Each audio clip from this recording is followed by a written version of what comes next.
I'm standing outside what looks like an ordinary library, but if you listen closely, really closely, the books are listening back. This is the magical library of whispering pages, and yes, I know how that sounds. But what's inside is stranger and more precise than any ghost story. For the next 5 minutes, I'm going to show you how knowledge learned to speak. So what is this place? The magical library of whispering pages is a repository where every book contains voice. Memories embedded in the paper itself that speak to whoever opens them. Each reader hears something different, something they need to know. The library matches questions to answers across centuries of whispers. Before you can hear anything, you need to know the rules. 3 of them. First, 1 question per visit, and the library decides when you've had your answer. Second, no recording anything. No phones, no notebooks. And third, if a book whispers your name, you leave immediately. These aren't suggestions. They're the architecture that keeps the whole system from collapsing into noise. Every library has a librarian. This one has a guardian.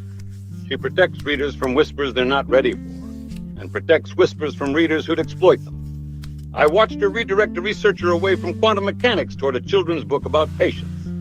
3 hours later, he emerged with his solution. She doesn't gatekeep knowledge, she translates readiness into access. The mechanism is both poetic and specific.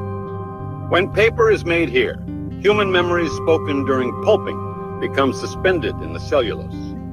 The words dissolve, but meaning remains, reorganizing based on who's listening. You and I could open the same page and hear completely different sentences.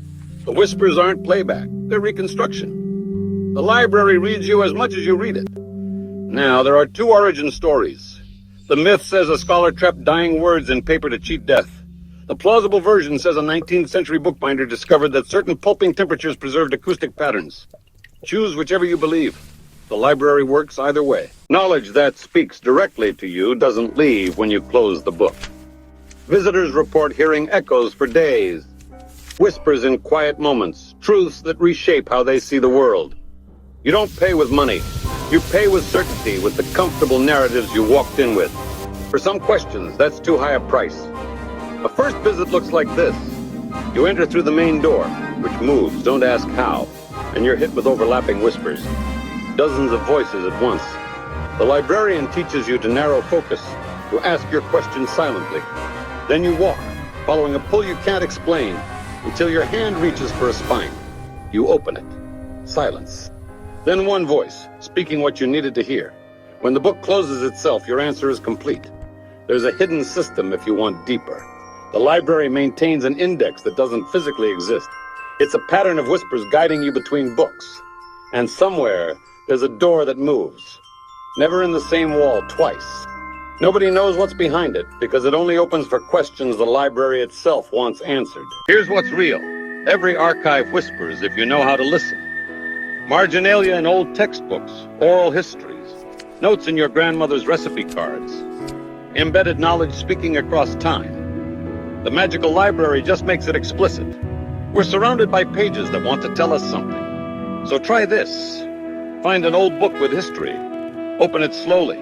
Don't read first, just hold it and listen to the space around you. You won't hear voices, probably. But you might feel the presence of everyone who touched those pages before. The questions they brought, the answers they found. That's the real magic. Not that knowledge speaks, but that we remember how to listen. I left with more questions than I arrived with, which the librarian said was correct. If you've ever felt a book speak directly to you, not metaphorically, but genuinely felt it knew what you needed, leave a comment. I'm curious what whispers you've heard.